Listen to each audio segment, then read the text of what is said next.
Afternoon everyone. ठीक, आज का टॉपिक है कम्युनिकेशन एंड एजुकेशन। ठीक है, कम्युनिकेशन और एजुकेशन से आप लोग क्या समझते हैं, क्या होता है कम्युनिकेशन?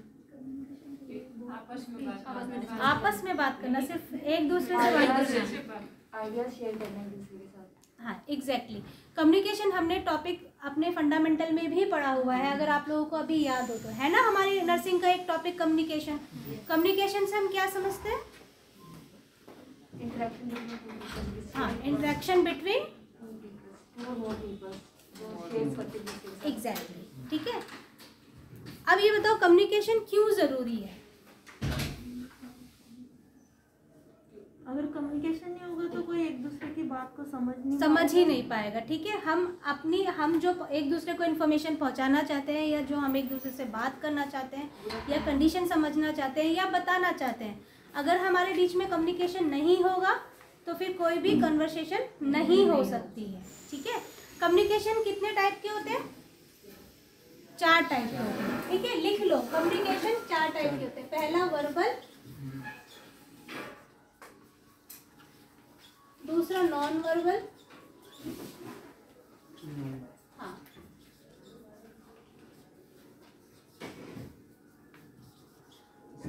पहला वर्बल, दूसरा नॉन वर्बल, तीसरा विजुअल, चौथा written.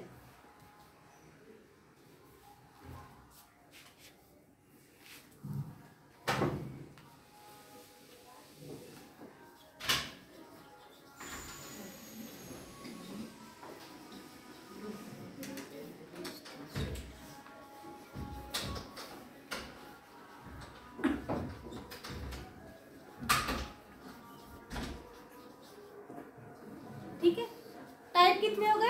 Verbal, non verbal, visual और रिटन। वर्बल क्या है? जब हम कोई भी बात हम बोल के समझाते हैं। ठीक है, जब हम बात करते हैं, जो आप सुनते हो, जो मैंने बोला, जो आप लोगों ने सुना। ठीक है, हम यहाँ पे कम्युनिकेशन क्यों डिस्कस कर रहे हैं? यहाँ पे कम्युनिकेशन है हमारा communication in nursing for patient, कि पेशेंट के साथ आपका कैसा कम्युनिकेशन होना चाहिए, यानी कि आपकी बातचीत पेशेंट के साथ कैसी होनी चाहिए। हम सबसे पहले कौन सा कम्युनिकेशन टर्म फॉलो करते हैं? वर्बल। हम पेशेंट के साथ बात करते हैं। कम्युनिकेशन कब से शुरू होता है? पेशेंट के एडमिशन से लेके टिल डिस्चार्ज हम पेशेंट के साथ अपना कम्युनिकेशन कंटिन्यू रखते हैं। क्यों? ताकि, बोलो क्यों, आप लोग क्यों बात करते हो पेशेंट के साथ? ताकि बात क्लियर हो सके और उनको समझ में भी आए, पेशेंट को जो प्रॉब्लम है उसको सॉल्व कर सके, ताकि पेशेंट की मेडिकल कंडीशन के बारे में आप अच्छे से जान पाओ और आप दोनों के बीच में एक ट्रस्ट बिल्ड हो। ठीक है, जब हम वर्बल कम्युनिकेशन करते हैं पेशेंट के साथ, या जब हम पेशेंट को बात समझाते हैं, तो हमें कैसे रिएक्ट करना चाहिए या हमें कैसे बात करनी चाहिए? जब हम कोई भी चीज़ पेशेंट को समझाते हैं तो हमें पोलाइटली बोलना चाहिए। ऐसा नहीं कि बहुत हार्श उसमें बोलो, आप ये चिल्ला के बोलो, बहुत ही पोलाइटली पेशेंट से बात करनी चाहिए। जब पेशेंट हमसे कुछ बोलता है, खाली हमें ही नहीं बोलना ना, हमें पेशेंट का सुनना भी है। तो बहुत सारे पेशेंट ऐसे आते हैं जो अपनी बात आपसे कहना चाहते हैं या करना चाहते हैं। ठीक है, जब पेशेंट आपसे कोई बात करता है तो आपको क्या करना है? उनकी बात सुनना है, आपको उनकी पूरी बात सुनना है, यानी कि आपको एक गुड लिसनर का भी काम करना है, आपको उनकी बात सुननी है। ठीक है, ऐसा नहीं कि बस पेशेंट ने क्या किया, पेशेंट आपसे बोल रहा है, आप अपने काम करने में लगे हो, ऐसा नहीं होना चाहिए। ठीक है, तो एक गुड कम्युनिकेशन के लिए आपका बोलने के साथ साथ आपका सुनना भी उतना ही इम्पोर्टेंट होता है। ठीक है, कि आप किसी भी पेशेंट की बात को या किसी भी अटेंडेंट की बात को पीसफुली सुने। ठीक है, या ध्यान से सुने। तो कम्युनिकेशन में सबसे पहला क्या है? वर्बल। वर्बल में क्या है? जब हम बात कर रहे हैं तो बात किस तरीके से करनी चाहिए हमें? हाँ, बहुत ही पोलाइटली और क्लियर। आप जो भी बात बोले वो क्लियर होना चाहिए, सामने वाले को समझ में आना चाहिए कि आप क्या बोल रहे हैं। ठीक है, ऐसा नहीं होना चाहिए कि आपने जल्दी जल्दी बोला और आप चले गए।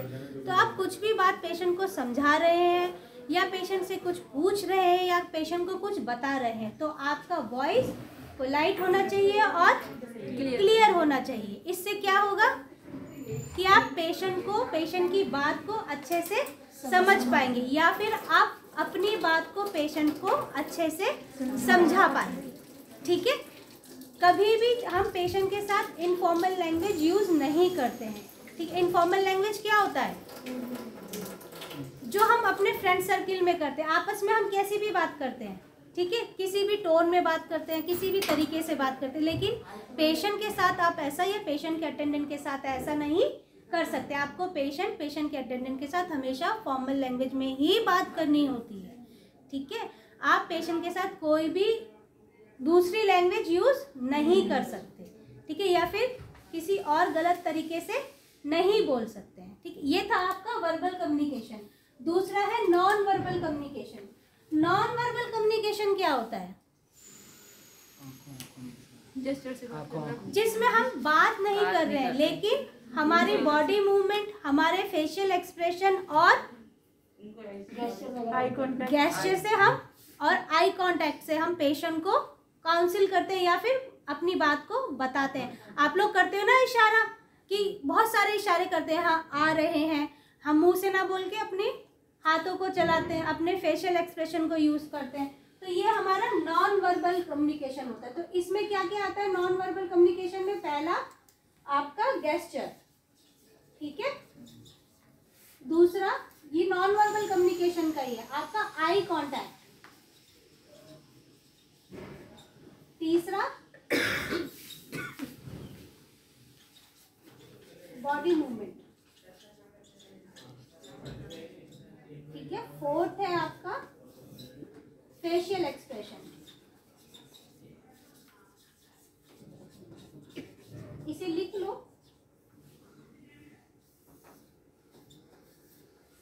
फिफ्थ है आपका पे अटेंशन, ठीक है।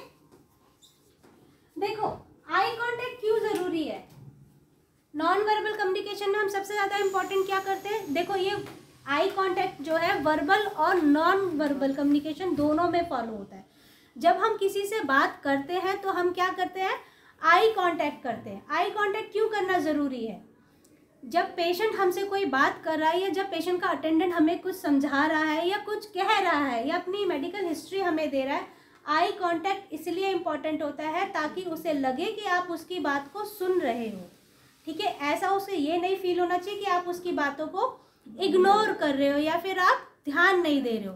तो उससे क्या होता है, उसका अगर आप प्रॉपर आई कांटेक्ट नहीं करेंगे तो क्या होगा, उसका जो ट्रस्ट है वो ब्रेक हो जाएगा, फिर वो आपसे अपनी बात नहीं कह पाएगा। इसीलिए जब हम किसी भी पर्सन से बात करते हैं तो आई कांटेक्ट होना बहुत इम्पॉर्टेंट है। ऐसा नहीं कि मैं आपसे बात कर रही हूँ और आप अपना आँख बंद करके नीचे लगे हुए हैं।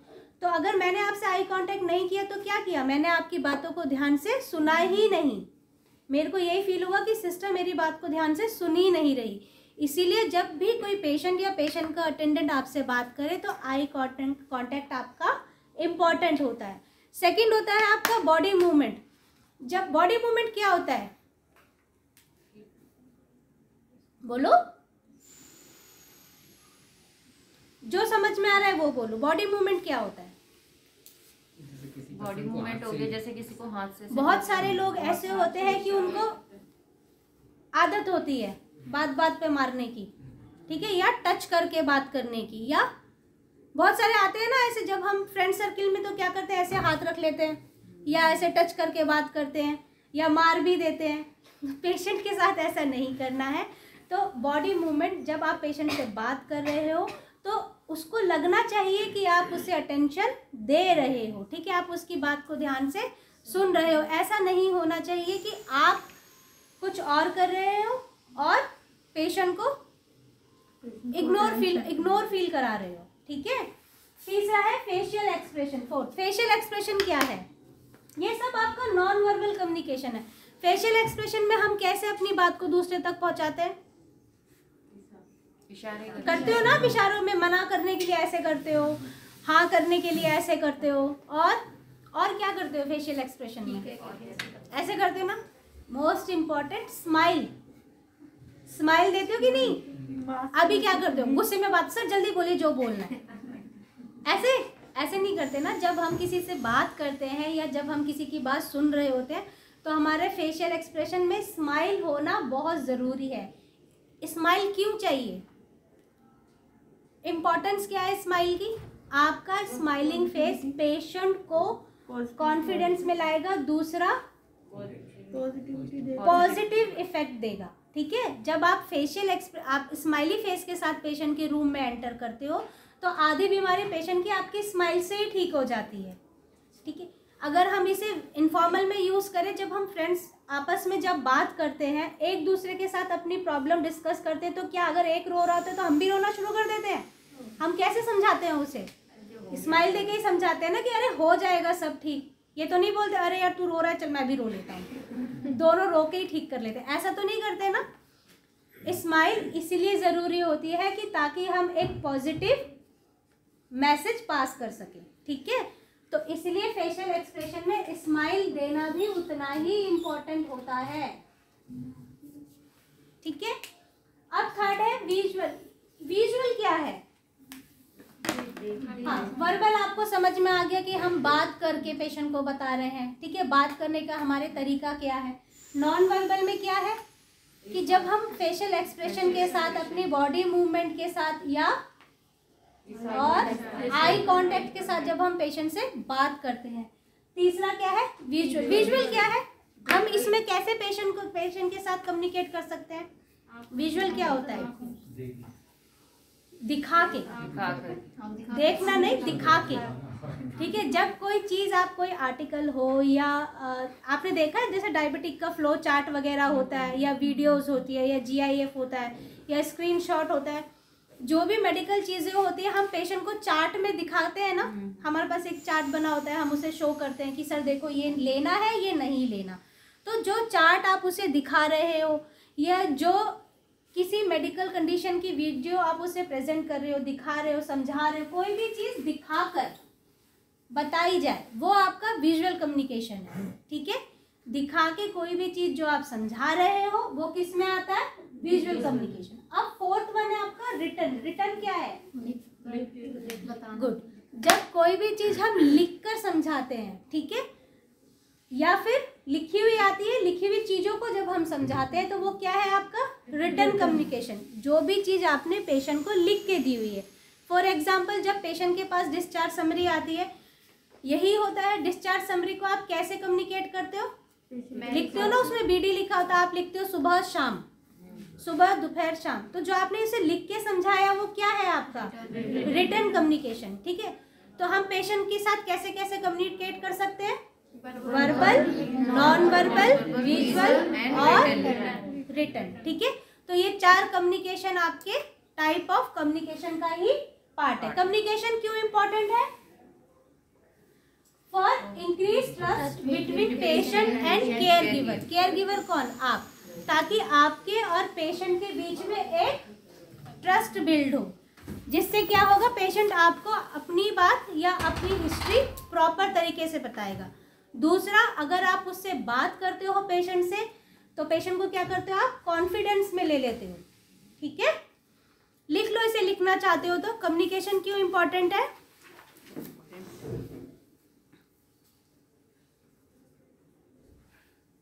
The importance of communication. The importance of communication. The importance of communication in the healthcare industry. The importance of communication in the healthcare industry can help to prevent injury and death. Can help to prevent injury and death. The importance of communication in the healthcare industry can help to prevent injury and death. अच्छा, हम किसी patient को communication के through उसकी injury या फिर death से कैसे बचा सकते हैं? ये कहाँ पे है? कभी कभी देखा आपने, आपके पास एक साइकोलॉजी का पेशेंट एडमिट होता है, ठीक है, होता है कि नहीं होता है? तो आप उसके साथ क्या करते हो? जो साइकेट्रिक है वो अपने पेशेंट के साथ क्या करते हैं? काउंसलिंग ही करते हैं ना। सिर्फ कोई ड्रग देते हैं? नहीं देते। कोई मेडिसिन वगैरह यूज करते हैं? नहीं करते। वो क्या करते हैं, सिर्फ बात करते हैं। बात करने से ही हम आधी प्रॉब्लम को सॉल्व कर देते हैं। आप लोगों को पता है, चुप रहने से कोई चीज़ नहीं होती है, बात करने से हमेशा सॉल्यूशन निकलता है। इसीलिए अगर किसी भी चीज़ से इंसान जब परेशान होता है, हमें सामने वाले पे अगर ट्रस्ट होता है तो हम अपनी बात जल्दी जल्दी उसे बता देते हैं। फ्रेंड सर्किल में ऐसे ही करते हैं ना, जिस फ्रेंड्स के ऊपर हमें ज़्यादा ट्रस्ट होता है हम उसे अपनी सारी बात उसको देखते ही बता देते हैं, ऑटोमेटिकली निकल जाता है मन से, मुंह बंद नहीं होता कि देख आज ऐसे हुआ ऐसे हुआ ऐसे हुआ ऐसे हुआ। क्यों? क्योंकि हमारा एक ट्रस्ट बना हुआ है उसके साथ। वही सेम चीज़ आपको समझाने की कोशिश कर रहे हैं कि जब आप पेशेंट के साथ एक अच्छा कम्युनिकेशन क्रिएट करोगे तो पेशेंट क्या करेगा, उसके मन में अगर कुछ है या उसे किसी चीज़ का डाउट है वो तुरंत आपसे ही पूछेगा। आप लोगों ने कभी नोटिस किया है कि जब पेशेंट को कोई सिस्टर, जिसकी सिस्टर की केयर अगर कोई अच्छी लगती है तो बार बार बोलते हैं नहीं उस सिस्टर को बुलाओ, नहीं उस सिस्टर को बुलाओ, नहीं मैं उसी से ही कराऊंगा। क्यों? उसने कोई स्पेशल केयर दी है? नहीं, उसने अपनी प्रेजेंटेशन बहुत अच्छी रखी है। जब वो पेशेंट के पास गई उसने अपना फेशियल एक्सप्रेशन विद स्माइली दिया। दूसरा, उसने सिर्फ बात से ही पेशेंट को अपने कॉन्फिडेंस में ले लिया। इसीलिए जब भी पेशेंट कुछ भी प्रोसीजर कराने से पहले उस सिस्टर का नाम लेता है ना, कि हाँ भाई उस सिस्टर को बुलाओ, मुझे उन पे ही कॉन्फिडेंस है, मैं उन्हीं से करवाऊंगा। करता है ना पेशेंट, ऑलमोस्ट सबके साथ ऐसा होता है। तो इसीलिए कम्युनिकेशन आपका पेशेंट के साथ या पेशेंट के रिलेटिव के साथ बहुत इम्पॉर्टेंट होता है। ये एक आपका रोल है, ठीक है। लिख लिया, सेकंड लिख लो, increase trust between patient and caregiver. यानी कि आपके और पेशेंट के बीच में एक ट्रस्ट बन जाता है।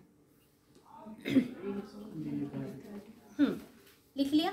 अब है गुड और बैड कम्युनिकेशन। गुड कम्युनिकेशन क्या होता है, यानी कि एक अच्छी कम्युनिकेशन क्या होती है, कैसे हो सकती है? क्या करना? सबसे पहले गुड कम्युनिकेशन पे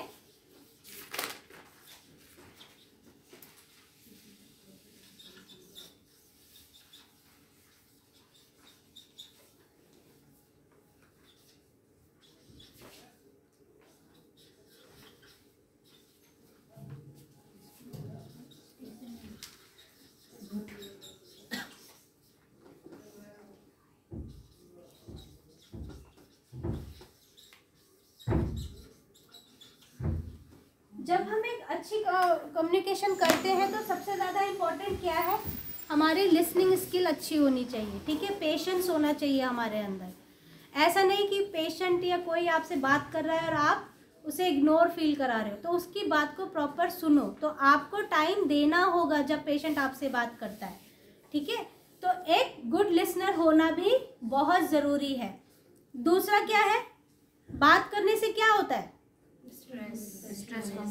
स्ट्रेस कम हो जाता है। जब हम अपनी बात किसी से शेयर करते हैं या जब हम किसी की बात सुनते हैं तो क्या करते हैं, हम स्ट्रेस रिलीव करते हैं, ठीक है।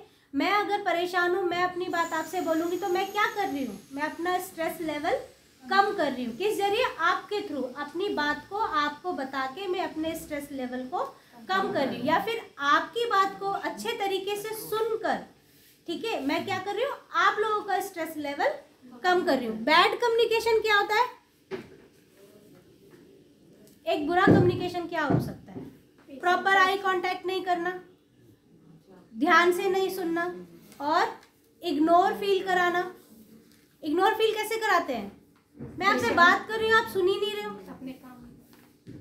अपने काम में लगे हो, इग्नोर फील कराना, ठीक है। और एक निगेटिव इन्वायरमेंट क्रिएट करना। मैं आपके रूम में घुसी, सर जल्दी से हाथ दो, मुझे कैनुला लगाना, मेरे पास इतना टाइम नहीं है। ऐसे ही बोलते हैं ना हम लोग, सर इतना टाइम नहीं है, आप जल्दी से हाथ दे दो, मुझे बस कैनुला लगाना, बस जाओ घुसो और लगा दो कैनुला। तो आप जो अपनी प्रेजेंटेशन गुस्से में जो कर रहे हो, हालांकि आपके ऊपर प्रेशर है, लेकिन आप जो पेशेंट के रूम में आपने एंटर किया, आपने पेशेंट से जिस तरीके से बात की, अब आप आँख चढ़ा के मुंह फुला के पेशेंट से बात करोगे तो क्या क्या दे रहे हो इंप्रेशन, एक नेगेटिव इंप्रेशन दे रहे हो। करते हो ना गुस्से में बात, इस पेशेंट ने बहुत तंग करके रखा हुआ, बार बार आ जाता, आ रही हूँ ना, कितनी बार बोला है, आ रही हूँ, ऐसे ही करते हैं ना। तो ऐसा नहीं करना है, ठीक है। पेशेंट परेशान है इसीलिए आपके पास है, इसको बोलते हैं निगेटिव इम्प्रेशन क्रिएट करना। तो अपना निगेटिव इम्प्रेशन पेशेंट को नहीं देना। तो ये था आपका कम्युनिकेशन। कम्युनिकेशन में किसी को कोई डाउट है तो पूछो। कम्युनिकेशन क्या होता है? Increase trust between an patient and care caregiver. इसमें मतलब कि जो, हाँ, वेरी गुड।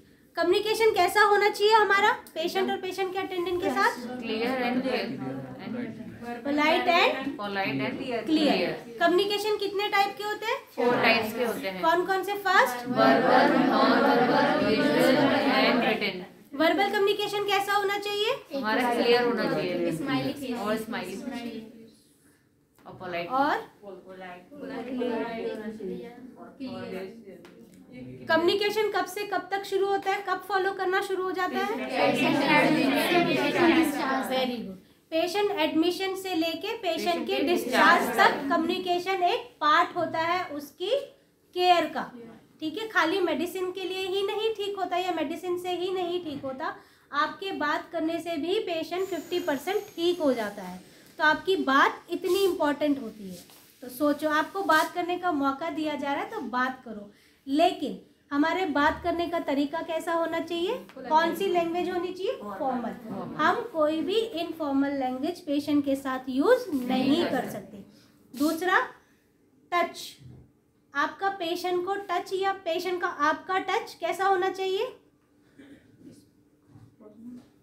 आपको पेशेंट और एक नर्स रिलेशनशिप मेंटेन करना है, ना कि एक पर्सनल रिलेशनशिप मेंटेन करना है। तो आपको इस चीज का भी ध्यान देना होता है कि आपकी और पेशेंट के बीच में कैसा रिलेशनशिप हो, पेशेंट और नर्स रिलेशनशिप मेंटेन हो, ना कि पर्सनल रिलेशनशिप मेंटेन हो। क्लियर है ये बात? कम्युनिकेशन में कोई डाउट है? और बैड कम्युनिकेशन कैसा होता है? अच्छा, कौन कौन करता है? हाथ खड़ा करो। हम सभी करते हैं कभी कभी। ऑलमोस्ट सब नहीं बोला कि हम सभी बैड कम्युनिकेशन। तो अब से करोगे? नहीं करोगे ना? तो आगे से कोई डेट मतलब कंप्लेंट नहीं आनी चाहिए कि हाँ कम्युनिकेशन में ये प्रॉब्लम आई है। ठीक है? 404 में एक पेशेंट है, उससे इतने प्यार से बोलो ना, तब इतना चिल्ला के बोलता है। देखो, कुछ पेशेंट ऐसे होते हैं जो थोड़ा ऊंचा सुनते हैं। हम एक बार बोलते नहीं सुन रहे, हम दूसरी बार बोलते नहीं सुन बराबर रहे, सुनता है। तीसरी बार बोलते हैं अरे ये बाबा तो सुनते ही नहीं है। ऐसे ही करते हैं ना, ऐसे ही बोलते हैं ना। तो जब आप सुनो, जब आप चिल्ला के भी बात कर रहे होते हैं, यानी कि क्योंकि पेशेंट को सुनाई नहीं दे रहा है इसीलिए आप जोर से बोल रहे हो, तो जब आप चिल्ला के भी बोलते हो ना कि हाँ बाबा दवाई देनी है या खानी है, तो उसमें भी आपके फेस पे स्माइल होना बहुत ज़रूरी है, ताकि उस पेशेंट को ये ना लगे कि आप गुस्सा कर रहे हैं। तो अपनी बात को अगर किसी तक पहुंचाना है तो कैसे पहुंचाओगे? With a smiling face. ठीक है? इससे क्या होगा? आप एक पॉजिटिव इंप्रेशन देंगे। ठीक है? अब लिख लो। दूसरा है एजुकेशन। कम्युनिकेशन का हो गया ना, एजुकेशन का लिख लो। मिटा दो ये सबसे नीचे वाली वो क्या है? Emotional pay attention. नहीं, इमोशनल कंट्रोल, स्ट्रेस मैनेजमेंट के नीचे इमोशंस कंट्रोल लिख लिया सबने?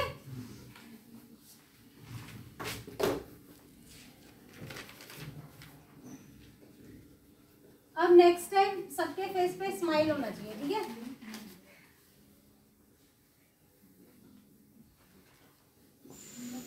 इतनी भी स्माइल मत देना कि सब ये बोले कि सिस्टर तो हंसती ही रहती है। सिस्टर, आपको अपना ट्रीटमेंट कराने की ज़रूरत है। हम कुछ बोलते हैं, आप तो हंसते ही रहते हो। तो इसीलिए आपको बॉडी मूवमेंट और फेशियल एक्सप्रेशन इतना भी नहीं होना चाहिए कि पेशेंट उसको नेगेटिवली ले ले। ठीक है? स्माइल देनी है, हंसना नहीं है। चलो अब लिख लो एजुकेशन।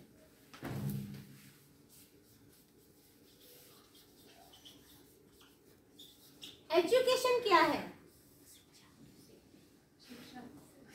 अरे वाह, मुझे तो पता ही नहीं था। Thank you. और एजुकेशन और क्या होता है? अच्छा चलो, शिक्षा। क्यों इम्पोर्टेंट है शिक्षा? ज्ञान। और भी कोई हिंदी में?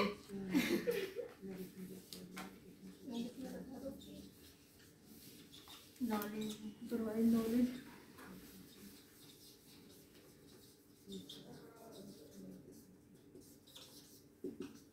Importance and responsibility. ठीक है, अब बताओ एजुकेशन, जैसे कि सब आप लोगों ने बताया एजुकेशन मतलब शिक्षा। गुड, शिक्षा है क्या? शिक्षा है, क्या होता है education? Knowledge improvement. Knowledge improvement. और कहना यही चाहते हो ना कि पढ़ाई करना, यही बोलना चाहते हो ना? बोल सकते हो, ठीक है। देखो एजुकेशन क्या है, जब हम पेशेंट को या पेशेंट के अटेंडेंट को उसकी मेडिकल कंडीशन के लिए एजुकेट करते हैं, यानी कि बताते हैं। आप बताते हो ना कि पेशेंट, आपका पेशेंट अगर डायबिटिक है तो कैसे बताते हो उसे? एजुकेट करते हो ना पेशेंट को।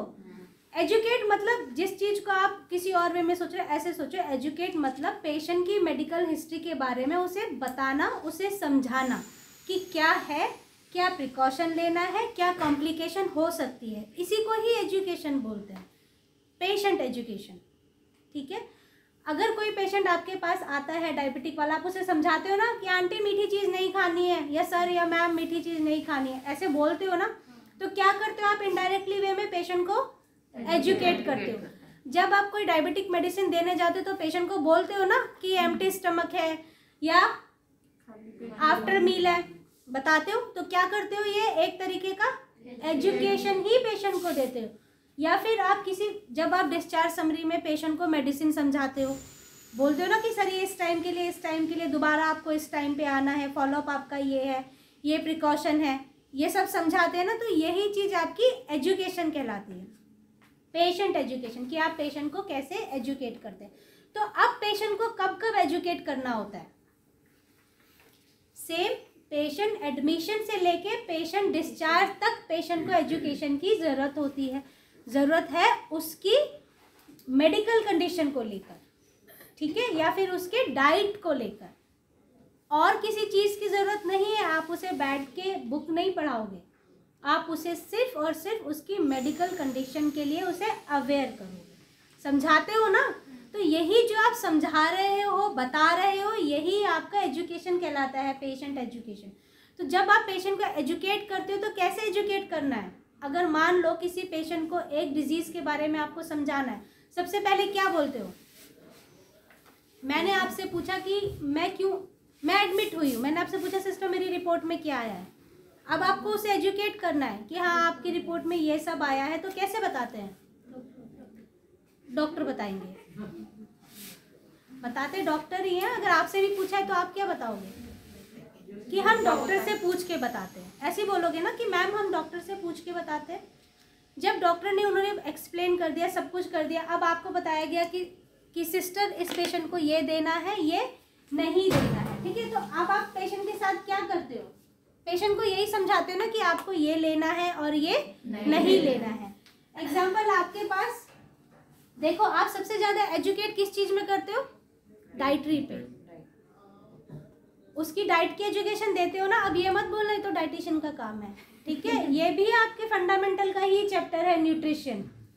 ये डाइटिशियन का काम नहीं है। ये सबसे पहले पेशेंट के साथ कौन जुड़ता है? स्टाफ जुड़ता है, ठीक है। एक नर्सिस के हाथ में जाता है पेशेंट, एक नर्स संभालती है पेशेंट को, ठीक है। तो जो सिस्टर पेशेंट को संभाल रही है, अगर पेशेंट आपके पास डिसेंट्री का है या कुछ है, आपने पेशेंट को पहले एजुकेट किया किस चीज़ के लिए? उसकी मेडिकल कंडीशन के लिए। दूसरा डाइट हिस्ट्री, ठीक है। या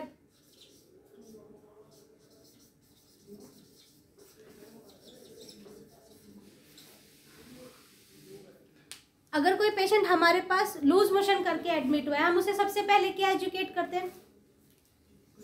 दूध नहीं पीना है, चाय नहीं पीना है, ये सब हम बताते हैं ना कि आपको कोई भी मिल्क एंड मिल्क प्रोडक्ट नहीं लेना है। हमारे दिमाग में सबसे पहले कौन सी डाइट आती है? Soft diet. क्यों? क्योंकि हमें पता है कि पेशेंट की मेडिकल कंडीशन क्या है और उस मेडिकल हिस्ट्री के अकॉर्डिंग हमें पेशेंट को कौन सी डाइट देनी है। तो डाइट डिसीजन भी हम ले सकते हैं अकॉर्डिंग टू पेशेंट कंडीशन, ठीक है। तीसरा क्या है? इनटेक। हम उसे बोलते हैं ना कि आपको इतना इनटेक लेना है, इतना नहीं लेना।